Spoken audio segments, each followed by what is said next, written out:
બધાય જવાબ દેવાના બરોબર. હવે તો કે આમાં કેટલા પાંદ છે તો કે 1 2 3 4 ને 5 5 છે બરોબર. અને કેવી રીતે ગોઠવાયેલા છે તો કે વર્તુળા. એનું પ્રકાંડ કેવું છે તો આ છે ને એને શું કહેવાય? પ્રકાંડ. શું કહેવાય? પ્રકાંડ. તો એવી જ રીતે આ બારમાસી છે. બારમાસી છે ને એ શું કહેવાય? છોડ કહેવાય. શું કહેવાય? છોડ. હવે જો આ ફૂલ છે તો આપણે માં જોઈએ કેટલી પાંદડીઓ છે કાઉન્ટ કરો. જો 5. જો 1 2 3 4 ને 5. ચાલ પૂછ કર લે. ચલો હવે આગળ. આ ઝાડ છે તો કે આ વાંસનું ઝાડ છે. કેવું ઝાડ છે? વાંસનું. હવે જોવો તમે આ છે ને એનું પ્રકાંડ અત્યારે તો ઓલું નબળું કહેવાય. પછી આમાં પાંદની ગોઠવણી જોવો ખાસ. પાંદની ગોઠવણી કેવી રીતે કરેલી છે? અહીંયા આવતાર્યો છોકરા, હમણાં આવતાર્યો, અહીંયા ઉભા રહેજો.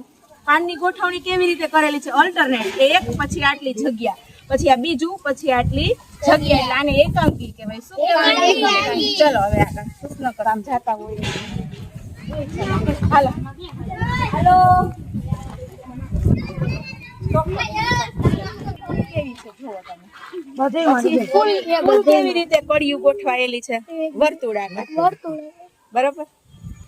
1 2 3 4 ને 5. જો 1 2 3 4 અને 5. હવે તો કે એનું પ્રકાંડ. તો કે પ્રકાંડ છે ને આ કેવું આવે તો કે સાવ નબળું નો આવે અને એટલું બધું કઠણ નો આવે. બરોબર છે. આને શુભ કહેવાય. શું કહેવાય? શુભ.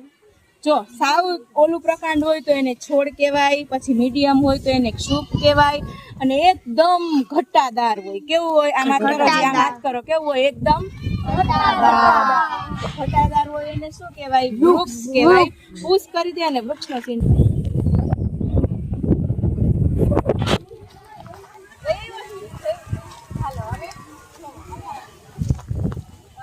જો આ ઝાડવું જોવો બરોબર છે.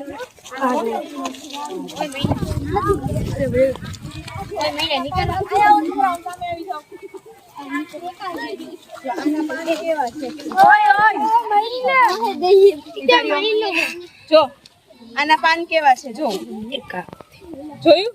એકાંકી. એકાંકી એટલે શું? એક અહીંયા ગોઠવેલા હોય, પછી આટલી સ્પેસ, પછી બીજું અહીંયા, પછી વળી આટલી સ્પેસ, પછી વળી અહીંયા. એવી રીતે. અને આ પ્રકાંડ છે ને એનું સાવ નબળું ન કહેવાય ને એટલું બધું સખત ન કહેવાય. બરોબર છે. એટલે મીડિયમ કહેવાય. શુભ કહેવાય.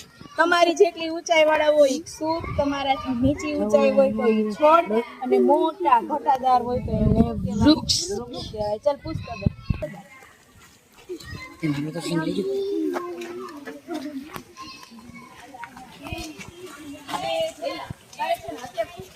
અહીંયા ધ્યાન દો. કોઈ તમે બાજાબાજી કરો માં નકર કોઈ દી લઈ આવો બીજી વખત. હા લાવી જાય. જો આ શું છે? આ સીતાફળ છે. બરોબર. આ ફ્રૂટ કહેવાય. દરેક ના અલગ અલગ છે એ ફ્રૂટ આવતા હોય. બરોબર છે. હવે આના પાંદડા જો કી ટાઈપના છે, આના ઓલ્ટરનેટ જ છે. જોયું? એક અહીંયા તો પછી સામે નહીં, પછી અહીંયા. એવી રીતના હોય. બરોબર છે. હવે ત્યાર પછી આપણે વડલા પાસે જાય. હાલો ભલે એ ચાલુ રાખો. વડલો. હવે આમાં હું તમને સમજાવું. અહીંયા ધ્યાન દો બધા. જો અહીંયા ધ્યાન દો. આ વડલો છે એમાં મેન આ જે છે ને એને ઝાલાકાર શિરા વિન્યાસ કહેવાય. શું કહેવાય? ઝાલાકાર. એટલે કે આને છે ને હું ફાડું ને, જોજો આને ફાડીશ ને તો એ આડા આવડું ફાટશે. કેવું ફાટશે? આડા આવડું. જો આમ ચા ફાડ્યું. જો જોયું? આમ આડા આવડું ફાટે. અને જ્યાં એની શિરા હોય ને આવી રીતે ત્યાંથી ફાટે. એટલે આને ઝાલાકાર શિરા વિન્યાસ કહેવાય. શું કહેવાય? ઝાલાકાર શિરા વિન્યાસ. બરોબર છે. હવે એવી જ રીતે કોઈ પાન છે આમ ઊભું ફાટે, આમ ઊભું, તો એને સમાંતર કહેવાય. શું કહેવાય? ઝાલાકાર. અને ઓલું જે છે એ સમાંતર. ચાલ પૂછ કર દે. ખાલી સીન લે, બહુ ટાઈમ ન બગાડતો. બરાબર છે. એમાં શું હોય તો કે જો કાંટા હોય. શું હોય? છોકરાવાનું મહત્વ ઘણું બધું છે. આપણે આની કઈ વેલ્યુ નથી કરતા, પણ આ દવા બનાવવામાં અને બધે આનો ઉપયોગ બહુ આવે. પેટના રોગો છે એ આનાથી ઘણા મટી જતા હોય. પછી તમને કઈક લાગ્યું હોય તો ઇન્ફેક્શન ન થાય એના માટે તમે આ લગાવી શકો. બરોબર છે. લાવજો. આના પાંદડા કેવા છે જોવો તમે છોકરા. ડિફરન્ટ ટાઈપના. જોયું? સાવ અલગ છે. જોયા? પછી એનું આ પ્રકાંડ જોવો, આ તો બટકી કહેવાય. બરાબર, ચાલો. હે જોયું સામે સામે હું તમને કહેતી હતી ને, જોડીમાં હોય.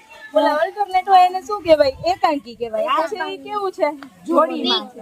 અને જોવો એનું થડ, એકદમ આ થડ કેવું છે? એકદમ હાડું છે. કેવું છે? હાડું મજબૂત. બરાબર છે, એટલે આ વૃક્ષ બની જશે. શું બની જશે? Stop. હવે છોકરાઓ સમાંતર શિરા વિન્યાસ વાળું આ એક મળ્યું આપણે. હવે જો હું એનું એક પાન કાપીને તમને બતાવું. જો સાંભળો, જો સમાંતર શિરા વિન્યાસ એટલે જોવો, આમાં છે ને લીટા લીટા દેખાતા હશે તમને. દેખાય છે લીટા લીટા? હે, હવે જો એને હું તોડીશ ને તો એ સીધું જ તૂટશે. જોઈ લ્યો, એને ગમે એમ કેમ ન તોડું, ગમે તે રીતે તોડું. જો જો જોઈ લ્યો છે. આને સમાંતર શિરા વિન્યાસ કહેવાય. શું કહેવાય? સમાંતર. ઓલું જે હોય એને શું કહેવાય? ઝાલાકાર શિરા વિન્યાસ. સ્ટોપ.